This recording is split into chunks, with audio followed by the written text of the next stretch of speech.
I keep telling myself I should have spoken up earlier. But then again, maybe everything happened exactly when it was supposed to. At 63 years old, I've come to believe that timing has its own kind of wisdom, even when it feels cruel. My name is Margaret Doyle, and for the past 4 years since my divorce was finalized, I've been learning how to take up space again. It's harder than it sounds. When you spend decades making yourself smaller so someone else can feel larger, the habit becomes part of you. You stop noticing you're doing it. You just keep shrinking until one day you look in the mirror and wonder where the woman you used to be has gone. I used to be someone who took chances.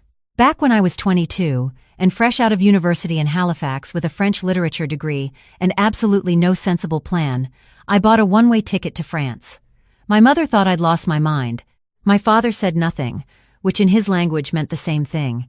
But I went anyway, because something in me needed to know what I was capable of when no one was watching. I ended up in Lyon, not Paris. Paris was for tourists and dreamers. Lyon was where real French life happened, messy and loud and extraordinary. I'd arrived meaning to stay 3 months, maybe practice the language, see some of the country, then come home and find a respectable job. I stayed 8 years. I learned French the way you can only learn a language when survival depends on it. Not from textbooks or apps, but from the woman at the morning market on Rue Auguste Comte, who sold me overripe peaches and corrected my grammar without being asked. From the regulars at the Bouchon where I waited tables for the first 2 years, men in their 60s who teased me mercilessly until my Lyonnais accent was better than passable. I didn't just learn the language. I learned the rhythm of it, the particular music of how people in Lyon speak, faster than Parisian French, more clipped, with its own slang and shortcuts that no classroom would ever teach you. Then I met Robert. He was a civil engineer from Hamilton, Ontario, in Lyon for 6 months on a consulting contract. We met at a terrible gallery opening I'd been dragged to by a colleague. He was standing in front of a painting that looked like someone had sneezed on a canvas, and he turned to me and said very quietly in English, "I have no idea what I'm looking at, and I suspect no one else does either." I laughed so hard the gallery owner glared at us. He extended his contract, then extended it again. When he finally had to go back to Canada, he asked me to come with him. I said yes. I packed up my little apartment near the Vieux Lyon and left behind that version of myself, the one who was fluent and adventurous and completely at home in a city that had once been completely foreign to her. I became Margaret Doyle, wife, then mother, then suburban woman in Ontario whose biggest adventure was finding a good farmer's market on a Saturday morning. My French stayed with me, but quietly. I read French novels, watched Québécois television sometimes, occasionally spoke to myself in French when I was alone in the garden, the way you might hum a song from another era of your life. But I never made a point of it. It wasn't relevant anymore, or so I told myself. Claire was born 2 years after we returned. She grew up knowing her mother had lived in France, but it was one of those vague family facts that children absorb without really registering, like knowing your grandparents were born somewhere else. Interesting in theory, completely abstract in practice. She never asked many questions about it. I never pushed the subject. The years in Lyon started to feel like something that had happened to a different person, someone braver and freer than the woman I'd gradually become. The divorce came after 31 years. I won't say it was a surprise exactly. Some things erode so slowly you don't notice the damage until the structure is already compromised. Robert had been distant for years, and I had been polite about it in that particularly Canadian way, not raising my voice, not making a scene, just quietly accepting less and less until there was almost nothing left to accept. When he told me he'd met someone else, I remember thinking that the strangest part was how unsurprised I felt. Claire was 30 by then, already established as a graphic designer in Toronto. She'd been in a relationship for 2 years with a man she'd met through work, a structural engineer named Luca Beaumont, French-Belgian on his father's side, born and raised in Brussels. She'd mentioned him often enough that I felt I knew him in outline, though I'd only met him twice before he proposed. He was quiet and careful in his speech, genuinely kind when he looked at my daughter, and that was enough for me. The engagement was in February. By May, Luca's parents had flown in from Brussels to meet our side of the family properly. His mother Helene and his father Philippe were spending 2 weeks in Canada, a few days in Toronto with Claire and Luca, then a weekend up at a rented cottage near Huntsville where we'd all gather together for the first time. Claire called me 3 weeks beforehand, excited and slightly nervous. "Mom, I really want this to go well. Helene is lovely, but she's very particular. Philippe too. They're proud people, proud of their family and where they come from. I just want everyone to feel comfortable." I told her I would do my best. I genuinely meant it. What I didn't tell her was that I was quietly terrified. Not of Helene or Philippe, but of myself. 4 years out of a marriage, living alone in a too-quiet house in Guelph, I'd become profoundly uncertain about how I came across to people. Robert had spent the last decade of our marriage making small comments. Nothing dramatic, nothing you could point to but a slow, steady drip of suggestions that I was a bit much, or not quite enough, depending on the occasion. You absorb that kind of thing. It changes how you carry yourself, without you fully realizing it. I drove up to Huntsville on a Friday afternoon in late May. The cottage was beautiful, right on the water, the kind of place that costs more per weekend than most people's monthly groceries, but that Claire and Luca had insisted on because they wanted the setting to feel special. I arrived to find Luca already there, and Claire in the kitchen looking flushed and happy. Helene and Philippe had arrived an hour earlier. Helene came out to greet me as I was pulling my bag from the car. She was a tall woman, impeccably dressed even for a cottage weekend pressed linen trousers, a silk blouse in pale gray, silver jewelry that was understated and clearly expensive. She air-kissed both my cheeks in the European manner and said, in English with a light accent, "Margaret, we have heard so much, welcome." Her smile was warm in the way that professional warmth is warm, technically present, not quite reaching the eyes. Philippe shook my hand firmly. He was a distinguished-looking man, silver-haired, the kind of person who seemed to have strong opinions about wine and expressed them without apology. He said something polite and gestured toward the cottage in a way that made me feel, irrationally, like a guest in a place Claire had rented with her own money. We had drinks on the deck before dinner.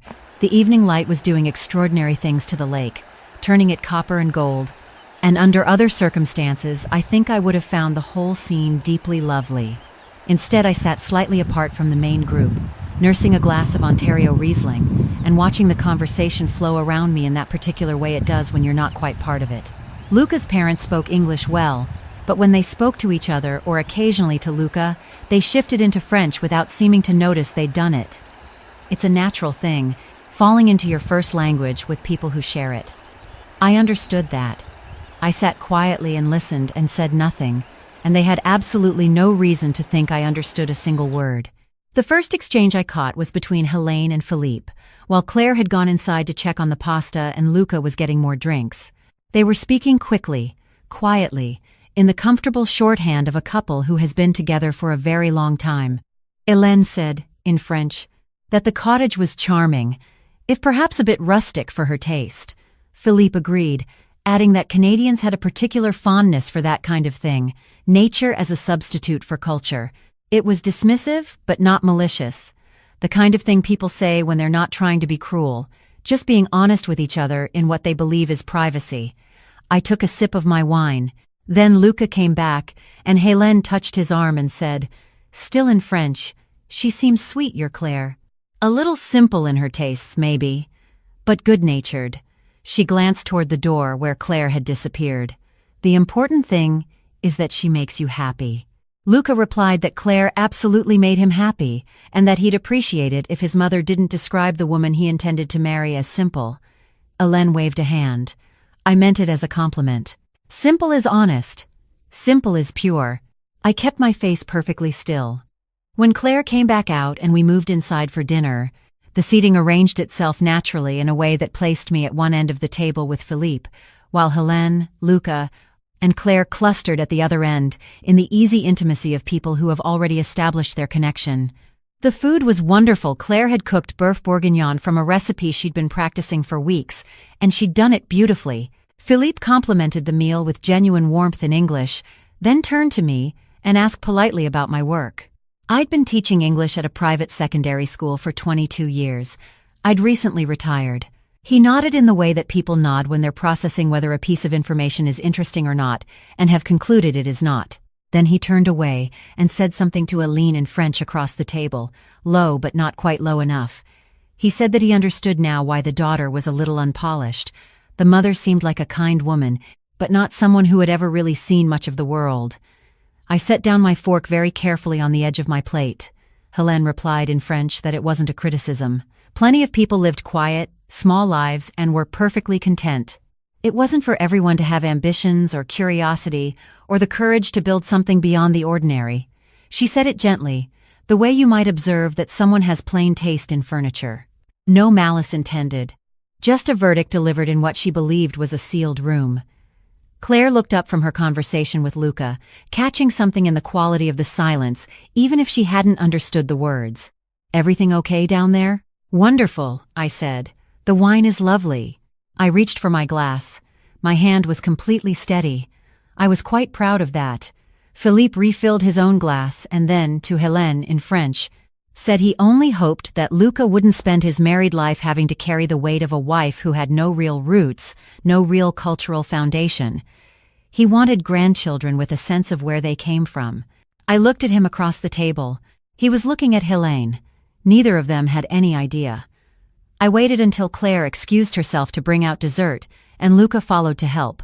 Philippe was mid-sentence, something about the importance of a strong family foundation for children when I said, in French, in the particular accent of someone who learned the language in Lyon and not in Brussels, but close enough that there was no mistaking it, "I think, Philippe, you might be underestimating the value of roots you can't see." The silence that followed was one of the most complete silences I have ever experienced. Philippe's glass stopped halfway to his mouth. Helene's head turned toward me in slow motion. I looked back at them with the expression of someone who has been waiting politely for quite some time and has simply decided the wait is over. After a moment, Philippe said, in French very carefully, "You speak French." "I do," I said. "I lived in Lyon for 8 years. I learned the language there, not from a book. I apologize for not mentioning it sooner. I was curious what you really thought of us." Another silence. Then Helene said, barely above a whisper, "How much did you understand?" "Everything," I said. From the comment about the cottage being rustic, to the observation about my daughter being simple, to the concern that your son might spend his life carrying a wife with no cultural foundation. I paused. "I want you to know that I'm not angry. I understand the impulse to speak honestly in what you believe is a private language. I've done it myself, in other rooms, in other years. But I think there are some things that need to be said now, before Claire comes back." I folded my hands on the table. My heart was hammering somewhere behind my ribs, but my voice was surprisingly level. My daughter is not simple, she is direct. There is a difference, and it is an important one. She says what she means because she was raised to believe that honesty is a form of respect. She is one of the most genuinely curious people I know. She reads widely. She travels when she can afford to. She has taught herself skills simply because she wanted to know how things worked. The fact that she doesn't perform sophistication the way you might be accustomed to doesn't mean it isn't there. Philippe opened his mouth. I held up one hand, gently. "I'm not finished. As for me, I did live a quiet life for many years. I was a wife, and then I was a mother, and then I was a teacher, and I poured myself into those things, and they were worth pouring myself into. But before all of that, I was 22 years old, and I moved to France alone with almost nothing, and I built a life there that would probably surprise you. I know Lyon the way you know Brussels, the streets, the people, the way the Sound looks in November. I worked in restaurants where the French I spoke wasn't good enough, and then I made it good enough. I left because I fell in love, and I stayed away because I was raising a family, and I let that chapter of my life go quiet because it seemed like the right thing to do at the time. I reached for my wine and took a small sip. I'm telling you this not to impress you. I'm telling you because you have formed a very firm opinion about my daughter and about me based on one evening, and that opinion is incomplete. Your son loves a woman who is honest and hardworking and genuinely kind, qualities that are not simple, they are rare. And I would very much appreciate it if, going forward, you extended her the same generosity of judgment that I am extending to you right now, instead of comparing her unfavorably to some standard she doesn't know she's being measured against." The sound of Claire's laughter from the kitchen drifted toward us. Luca said something in response, and she laughed again. That particular laugh she's had since she was 4 years old, fully inhabited, holding nothing back. Philippe set down his glass. Something had shifted in his expression, the careful, assessing look he'd been wearing all evening. had softened into something more uncertain. He said in French quietly, "We have not been kind." "Not entirely." "No," I agreed. Helene pressed both hands flat on the table. "Margaret, I owe you an apology. I owe your daughter one as well." She paused. 8 years in Lyon. Really? Really. I waited tables at a bouchon near the Presqu'île for 2 years before I got the teaching position I actually wanted. The owner was a man named Georges, who told me my French was appalling the first week and passable by the 3rd month and perfectly acceptable by Christmas. He was not a generous man with compliments. Something crossed Philippe's face then that I hadn't expected: a smile. Not polite, but genuine. "Georges who?" I told him the name of the bouchon. His eyebrows went up. "We went there every time we passed through Lyon," he said. "In the 90s. A terrible man, Georges. Brilliant cook. He once told Helene her pronunciation of coq au vin was an insult to Burgundy." "He told me my pronunciation of everything was an insult to France in general," I said. We got along eventually. The tension in the room had not disappeared, but it had changed into something else, something more careful and more honest. Luca and Claire came back with dessert, a tart tatin. Claire had been quietly panicking about all day and found the 3 of us in a silence that was different from the one they'd left. Claire looked at me with the slight narrowing of eyes that means she is trying to read a situation. "Everything okay?" "Yes," Helene said, and this time her warmth was different. Less professional. "Your mother was just telling us about Lyon." Claire blinked. "Mum's French?" She looked at me. I didn't know you actually. I mean, I knew you'd been to France, but I didn't realize you actually spoke." "Fluently," Philippe said. "In a Lyonnais accent, that is, I have to say, quite good." Claire sat down slowly. "Mum." "I know. Why didn't you ever tell me? Like, actually tell me?" I thought about that for a moment. It was a real question that deserved a real answer. Because after your father and I divorced, I put a lot of things away. Things that felt like they belonged to a version of me that didn't quite fit anymore. And the French years were part of that. It felt like bragging about a life that had nothing to do with the one I was actually living. I paused. That was wrong, I think. Not just impractical, but wrong. I made myself smaller than I needed to be, and then I got so used to being small that I forgot I'd had a choice about it. Claire reached across the table and put her hand over mine. Helene said something to Philippe in French, low enough that it might have been private, and this time I chose not to relay it because it was actually private, an apology between a husband and wife for the assumptions they had made and the words they had let themselves say in front of someone they had wrongly believed could not understand. Some things deserve to stay where they belong. After dessert, Philippe asked me about the old quarter of Lyon, and we talked for nearly an hour: the markets, the travels, the way the city felt different from Paris, in ways that were hard to articulate but impossible to miss. Helene told me about Brussels, about the neighborhood where Luca had grown up, about the bakery that had been on the corner for 40 years and had finally closed during the pandemic. Claire and Luca sat beside us and listened with the slightly stunned expressions of people hearing a language they knew their parents spoke, but had never heard them speak to each other. Late in the evening, when Luca had gone to get wood for the fireplace and Philippe had stepped outside for some air, Helene came and sat beside me on the couch. She was quiet for a moment, looking at the lake through the window. "I want to say something, and I want to say it properly," she said in English this time. "What I said about Claire, about her being simple. It was unfair and it was unkind, and I said it in French because I told myself it was between Philippe and me, not meant to be heard. But the intention doesn't change the content." She looked at me. "She is clearly a wonderful woman. I was making judgments about things I didn't understand yet. I do that sometimes when I am nervous. It is not an admirable quality." "Thank you for saying that," I said. "It means something. Luca loves her. I have never seen him look at anyone the way he looks at her." She smiled, genuinely this time. "And if she has her mother's character, then we are gaining something very good." I didn't trust myself to say anything for a moment. "Can I ask you something?" Helene said. "Of course. Why didn't you say something earlier? You understood everything from the beginning of the evening. You could have stopped it much sooner." I thought about that, partly because I was trying to be polite. We Canadians are perhaps too committed to that particular habit. I smiled slightly. but partly because I have spent 4 years letting things go by that I should have spoken up about. I've been so afraid of being too much, too demanding, too present, too opinionated, that I became too little, and I'm tired of it.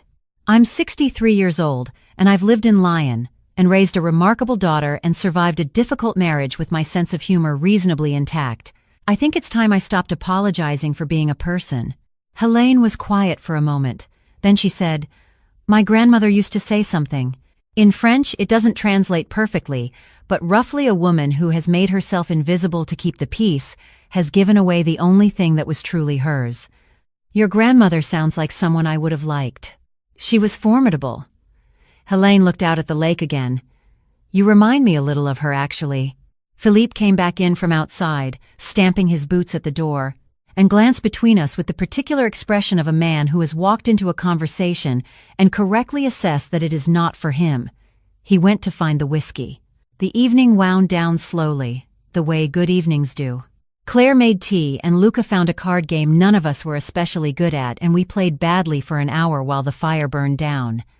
At some point Claire looked at me across the table with an expression I hadn't seen on her face in a long time, something between pride and wonder.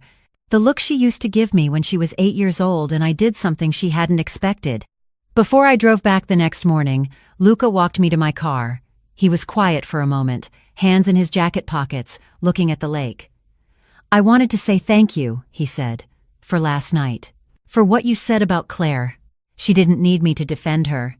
She would have defended herself perfectly well if she'd known what was being said." "I know. But still." He paused. "My parents are good people. They just sometimes need a door opened before they can see what's on the other side." He looked at me. "You opened a door last night." "Your mother opened it herself," I said. "I just knocked." He laughed, and I liked the sound of it. On the drive home along the 400, with the Saturday morning traffic thinning out past Barrie, my phone sat in the cup holder lighting up with messages. Claire sending a string of texts that began with "Mum, you have been holding out on me for 30 years, and ended with a voice memo of her attempting to say something in French and getting it almost entirely wrong. Philippe sending a very formal, very sincere email, old-fashioned, I thought, and rather charming, apologizing properly and mentioning the name of a restaurant in Lyon that had opened in the old Tanner's Quarter and that he thought I would find worthwhile if I ever found myself going back. And then one from Helene, short and direct, in French. "We would like you to come to Brussels before the wedding. Luca's grandmother is 91 and does not travel, but she should meet you. I think you would have things to say to each other. Please consider it." I read it twice, sitting in a Tim Hortons parking lot outside of Barrie with a medium coffee going cold in my hand. Then I thought about the woman I'd been at 22, who had bought a one-way ticket to France with very little money and absolutely no guarantee of what would happen next, who had learned a language in a city that had no patience for timidity, who had understood, at some point in those 8 years, that the only way to take up space in a place that hadn't made room for you was to take it not aggressively, but steadily, as a simple matter of being present. I had spent 4 years trying to disappear, trying to be gracious about my own irrelevance, trying not to need things or want things or take up room that someone else might need. I was done with that. I texted Helene back, in French, and told her I would be delighted to come to Brussels, that I would like very much to meet Luca's grandmother, and that if she had recommendations for where to stay in the neighborhood, I would be grateful because I had not been to Europe in over 30 years, and I intended to do it properly. Her response came back in 3 minutes, a list of 3 hotels, ranked by preference, with brief and highly specific notes on each. I laughed out loud in the Tim Hortons parking lot, startling a man walking past with a box of Timbits. I sat there for another minute, looking at my phone, thinking about Lyon, about the market on Rue Auguste Comte, about the Bouchon where Georges had told me my French was an insult to France, and then, 2 years later without fanfare, had begun introducing me to customers as someone worth talking to. About the woman I had been before, I learned to be small. She hadn't gone anywhere, it turned out. She'd just been waiting, patiently, for me to stop pretending she was gone. I finished my coffee, pulled out of the parking lot, and drove home. I had a passport to renew and a suitcase to find, and a daughter who wanted her mother to teach her how to order food properly in French before the wedding. which gave me approximately 8 months to accomplish something I suspected was going to require significant patience on both our parts. I was already looking forward to it. I should have spoken up sooner, I know that. But I've come to believe that sooner wasn't something I was ready for yet. I needed to lose my way for a while before I could understand what I'd been walking away from. I needed 4 years of quiet and a dinner by a lake in Muskoka, and 2 Belgian strangers who didn't know I could hear them to finally say clearly, to myself and to anyone else who needed to know, I am still here. I have always been here, and I am not as small as I made myself believe.